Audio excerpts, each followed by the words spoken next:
Welcome all of you dear students and my dear friends. Welcome back once again. मैं हूं doctor वेद और आज जो मैं बात करने वाला हूं एक ऐसी बीमारी के बारे में बात करने वाला हूं जिससे पूरी लाइफ एक तरह से प्रभावित हो जाती है। जी हाँ, उस बीमारी का नाम है डिमेंशिया बीमारी। यह बीमारी क्यों होती है, कैसे होती है, कब होती है और किस व्यक्ति को होती है? कभी-कभी तो ये पता ही नहीं चलता है कि इस बीमारी की शुरुआत हो गई और जब पता चलता है तब तक काफी देर हो चुकी होती है और फिर उसका इलाज भी संभव नहीं हो पाता। आमतौर पे देखा गया है कि ऐसे जो पेशेंट होते हैं, ऐसे जो मरीज होते हैं, वो अच्छा खासा काम भी करते हैं, सब कुछ करते हैं, लेकिन वे कहीं न कहीं डिमेंशिया के शिकार हो जाते हैं।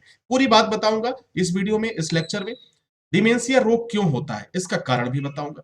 डिमेंशिया रोग होने के कारण क्या है? वैसे तो देखा जाए डिमेंशिया रोग होने के कारण बचपन से लेकर के और जब तक आपकी लाइफ रहती है उसमें कई ऐसे उतार-चढ़ाव आते हैं जिसके वजह से ये बीमारी आपको हो जाती है। क्या डिमेंशिया का इलाज संभव है? ये अपने आप में बहुत ही बड़ा क्वेश्चन है। इस वीडियो में बताऊँगा कि क्या डिमेंशिया का इलाज संभव है या नहीं है? और अगर है तो इसके लिए आपको क्या करना होगा? क्योंकि अगर एक देखा जाए, एक सर्वे को देखा जाए जो भी हाल ही में यूनाइटेड स्टेट ऑफ अमेरिका ने जो सर्वे कराया था, उसमें जो देशों की कंडीशन मिली डिमेंशिया के प्रति, वो अपने आप में जो है वो उस अपने आप में एक इस तरह का रिपोर्ट था, एक ऐसा जो सबको जो है वो परेशानी में डाल दिया। आखिर क्यों है, कैसे है, ये पूरी बात जानना आपके लिए ज़रूरी है। डिमेंशिया कब शुरू होता है, ये भी जानना आपके लिए ज़रूरी है। ये मैं आपको बताऊँगा कि डिमेंशिया की शुरुआत कब हो जाती है और समय से थोड़ा-सा जागरूक होकर के अगर आप अपने पर ध्यान दें, तो आप इस बीमारी के की शुरुआती दौर को पकड़ सकते हैं। डिमेंशिया कब ठीक होगा? देखिए, ये 5 क्वेश्चन हैं हमारे पास। डिमेंशिया बीमारी क्या होती है? डिमेंशिया रोग क्यों होता है? क्या डिमेंशिया का इलाज संभव है? डिमेंशिया कब शुरू होता है? क्यों होता है? कैसे होता है? डिमेंशिया कब ठीक होगा? यानी ये अपने आप में ये जो क्वेश्चन है, ये कुछ न कुछ बहुत सारी चीज़ों को समाहित किए हुए है। यानी कहीं न कहीं कुछ ऐसी चीज़ें हैं जो सामान्य तो नहीं है। चलिए एक-एक करके जानते हैं और समझने की कोशिश करते हैं वास्तव में ये सारी चीज़ें क्या हैं।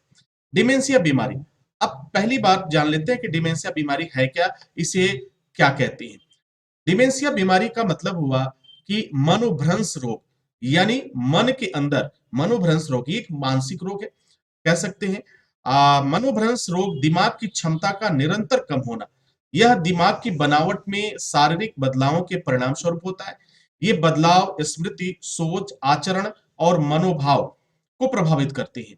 यानी अगर किसी व्यक्ति को डिमेंशिया हो गया है, हो चुका है या शुरुआती दौर स्टार्ट है या शुरू के दौर में डिमेंशिया के लक्षण दिख रहे हैं, तो उसमें क्या होगा? उसकी याददाश्त में कुछ न कुछ चेंजेज आएगा। उसकी सोच जो है बड़ी अजीब होगी, जिसे आप साइको कहते हैं कई बार, कि उसकी अजीब-सी सोच होगी, जिसके बारे में कभी आप सोच ही नहीं सकते कि ये क्या सोच रहा होगा, क्या उसके दिमाग में चल रहा है, ये जानना बड़ा मुश्किल हो जाता है। आचरण, उसका जो बिहेवियर होगा उसमें काफ़ी चेंजेस आ जाएँगे। मनोभाव, मनोभाव का मतलब होता है कि उस व्यक्ति के अंदर जो सेल्फ परसेप्शन है, वो किस तरह से जनरेट हो रहा है, ये पता कर पाना भी बड़ा मुश्किल होता है, क्योंकि उसकी एक दुनिया खुद अलग हो जाती है।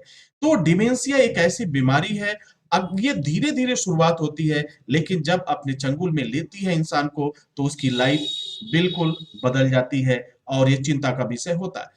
तो डिमेंशिया का मतलब हो गया है कि दिमागी क्षमता का निरंतर कम हो जाना और आपके बदलाव में आपकी सोच में बदलाव आना, आपकी मेमोरी में बदलाव आना, आपके आचरण में बदलाव आना, आपके मनोभाव में बदलाव आना, आपकी जो क्रियाकलाप है उसमें बदलाव आना, ये डिमेंशिया के लक्षण होते हैं। ये डिमेंशिया बीमारी की तरफ संकेत करते हैं। और ये सभी बीमारी, ये जो लक्षण होते हैं, जितनी भी चीजें हो रही हैं, वो आपके ब्रेन से कनेक्टेड है, आपके दिमाग से कनेक्टेड है। थोड़ा और आगे चलेंगे और ये जानेंगे डिमेंशिया रोग होता क्यों है। अगर इस चीज को आप समझ लेंगे तो आप देख पाएंगे क्यों होता है। ये बहुत छोटा कारण है और उसे अगर आप समझ पाएंगे तो शायद आपके लिए और बेहतर होगा और उन लोगों के लिए भी जो इससे कहीं ना कहीं पीड़ित है। डिमेंशिया आमतौर पर सेरेब्रल कॉर्टेक्स में गड़बड़ी के कारण होता है।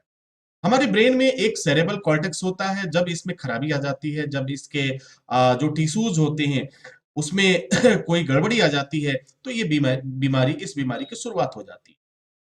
और सेरेब्रल कॉर्टेक्स जो है वो मस्तिष्क का एक पार्ट्स होता है, एक भाग होता है। ये सेरेब्रल कॉर्टेक्स ही आपको विचार करने के लिए, निर्णय लेने के लिए, व्यक्तित्व को कायम रखने के लिए, आपकी छवि को बनाए रखने के लिए, याद रखने के लिए जिम्मेदार होता है। अगर सेरेब्रल कॉर्टेक्स काम करना बंद कर दे तो फिर आपको न तो कोई चीज याद रहेगी, ना तो आप कोई डिसीजन ले पाएंगे, ना तो कोई आप विचार कर पाएंगे, और ना ही आपको सोचने समझने की शक्ति होगी। तो सेरेब्रल कॉर्टेक्स जो है हमारी बॉडी का, बॉडी में, यानी जो ब्रेन का पार्ट है वो काफी इंपॉर्टेंट होता है हमारी जीवन शैली के लिए, हमारे जीवन प्रणाली के लिए। अब जब सेरेब्रल कॉर्टेक्स में इसकी में कोई खराबी आ जाती है या इसकी कोशिकाएं नष्ट हो जाती हैं, तो ये क्या होता है, विचार शून्य हो जाता है।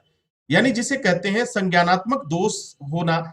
यानी एक ऐसा कारण बनता है, ना तो आप कुछ सोच सकते हो, ना समझ सकते हो, ना कहीं जा सकते हो। मतलब इंसान खुद ही भूल जाता है कि हम कौन है, और अपने आप से वो पूछता है, हु एम आई, मैं कौन हूं।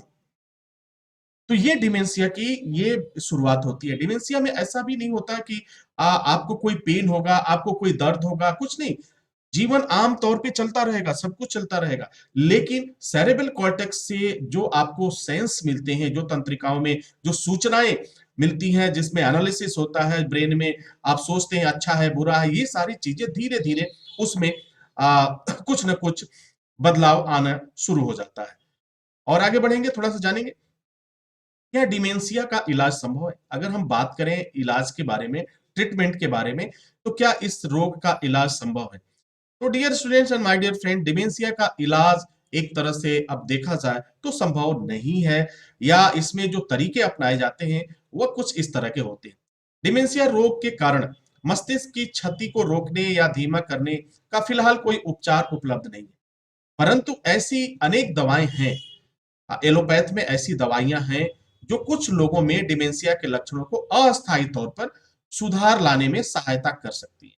ये दवाइयां क्या क्या करती हैं, न्यूरोट्रांसमीटर में बढ़ोतरी करने का काम करती है। यानी जो ब्रेन का जो न्यूरोट्रांसमीटर है उसमें उसको थोड़ा सा इंक्रीज करेंगी, उसके सेंस को इंक्रीज करेंगी, जिससे थोड़ी थोड़ी आपको जो आपकी मेमोरी है या फिर डिसीजन लेने की क्षमता है उसमें थोड़ा बहुत सुधार नजर आता है, लेकिन बहुत संतोषजनक सुधार नहीं आता है।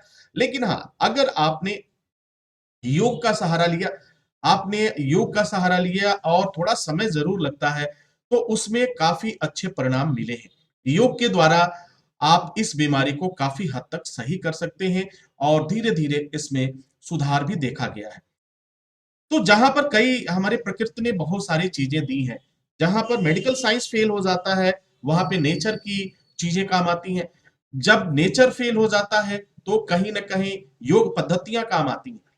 तो जो ट्रीटमेंट का तरीका है, कुछ ऐसी बीमारियां हैं जिनके बारे में आज तक मेडिकल साइंस किसी निश्चित नतीजे पर नहीं पहुंच पाया, लेकिन हमारे नेचर में, हमारी प्रकृति में और हमारी योग में, हमारी भारत की जो पद्धति रही है उसमें ऐसी कई उपाय हैं जिसके द्वारा इस तरह की बीमारियों को ठीक किया गया है और लोग पूर्णतः स्वस्थ हुए हैं। आगे बढ़ते हैं, थोड़ी सी और चीजों की जानकारी लेते हैं। डिमेंशिया कब शुरू होता है, अगर इस चीज की हम बात करें कि शुरुआत की ये कब शुरू होता है, तो देखो, डिमेंशिया की शुरुआत की अगर हम बात करें तो ये लगभग 65 वर्ष से अधिक आयु के लोगों में अधिक देखा गया। आमतौर पे जो एक सर्वे है उसमें देखा गया, लेकिन कुछ मामलों में यह 30, 40, 50 वर्ष के लोगों को भी प्रभावित कर सकता है।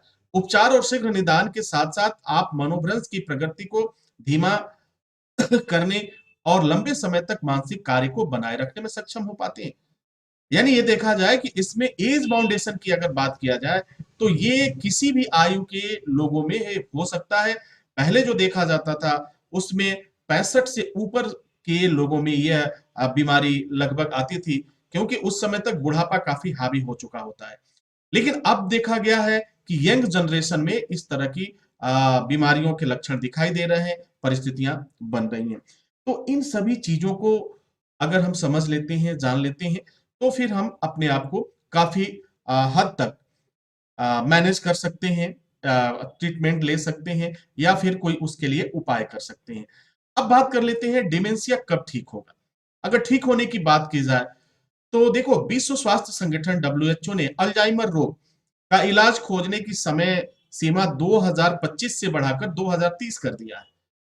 पहले समय सीमा जो थी 2013 G8 डिमेंशिया समिति में तय की गई थी। अल्जाइमर रोग डिमेंशिया का सबसे आम रूप है और वैश्विक डिमेंशिया मामलों में 60 से 70% हिस्सा बनाता है। ठीक है। अब देखिए, मैंने आपको डब्ल्यूएचओ का बताया कि जो 2013 G8 डिमेंशिया की समिति बनाई गई थी, उसमें 2025 तक लक्ष्य रखा गया था, लेकिन अब इसे 2030 तक बढ़ा दिया गया है कि इसका कोई इलाज, इसका कोई ट्रीटमेंट सामने आए।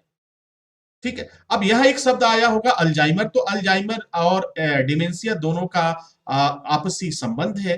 तो अल्जाइमर, आप समझ सकते हैं कि अल्जाइमर और डिमेंशिया दोनों एक जैसे ही हैं और एक ही तरह की कंडीशंस हैं। तो dear students and my dear friends, I hope कि डिमेंशिया के बारे में आप अच्छी तरह से जान चुके होंगे। डिमेंशिया रोग ट्रीटेबल अभी तक नहीं है। इसे केयर करने के बाद और कुछ योग की, कुछ एक्सरसाइज और कुछ दवाइयों के द्वारा कुछ हद तक इसे कम किया जा सकता है। आई होप कि ये जानकारी आपके लिए काफी फायदेमंद साबित हुई होगी। इसी के साथ इजाजत चाहेंगे, नेक्स्ट वीडियो में हाजिर होंगे। तब तक के लिए wish you all the best. Thank you for watching, thank you for learning.